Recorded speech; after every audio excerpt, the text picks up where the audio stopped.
About 3 years ago, I was walking home from I don't know where I'd gone, but it was raining heavily, and I was walking.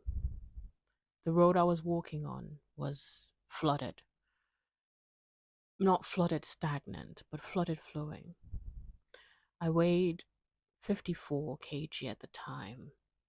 I had just moved to a new city from the city that I had been in for most of my adult life, and I was crying.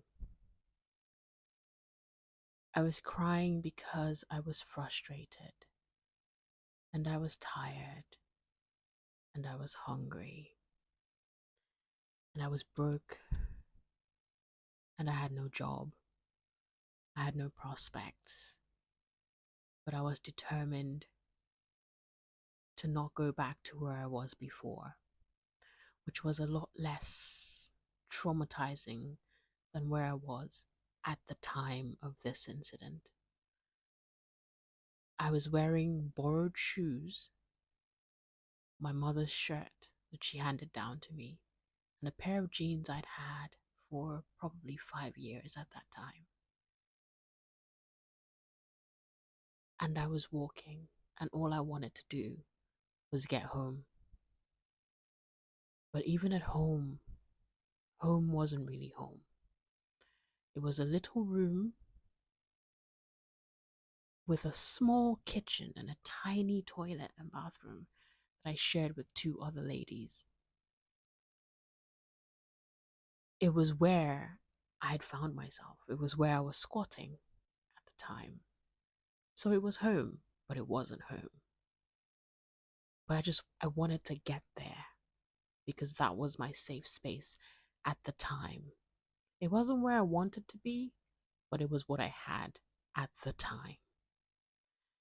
And I walked, and the rain beat me.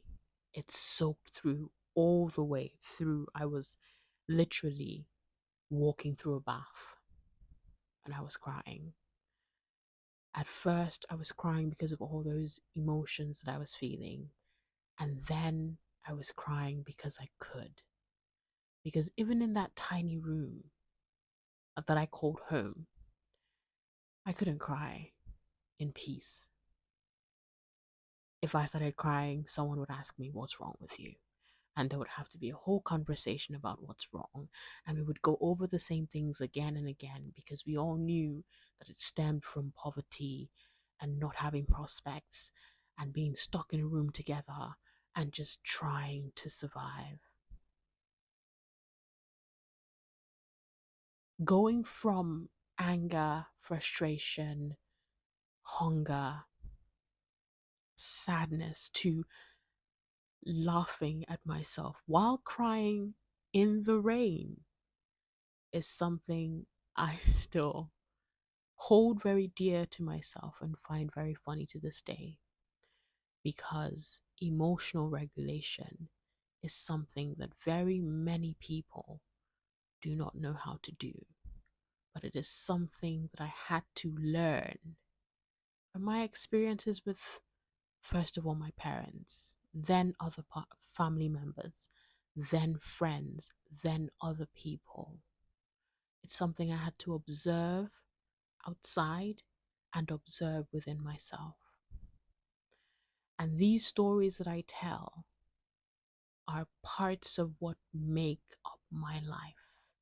And I've noticed that my emotions are an integral part of everyday life.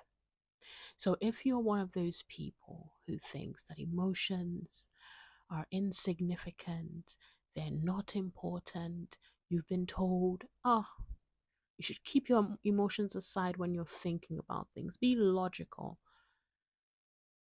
It's a lie.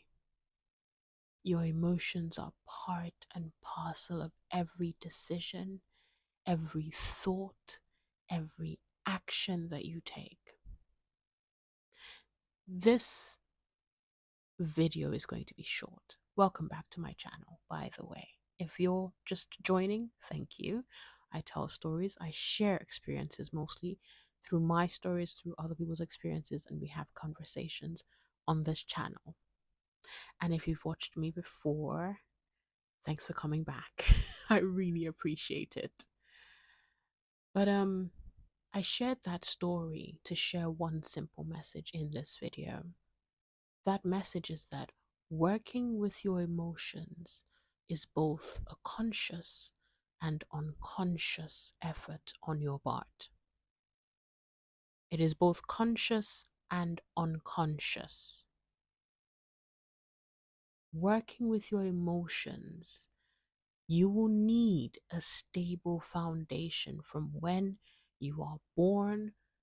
You're observing your parents and your family, you're observing people around you, the way they express their emotions, the way they allow their emotions control them, the way they handle their emotions is what you will pick up.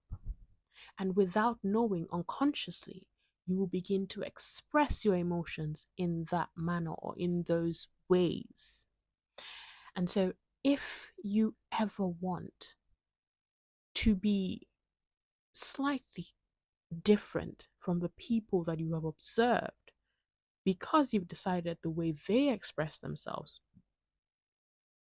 does not suit you, then you're going to have to work consciously to regulate your emotions from the moment you feel something rather than shutting it down.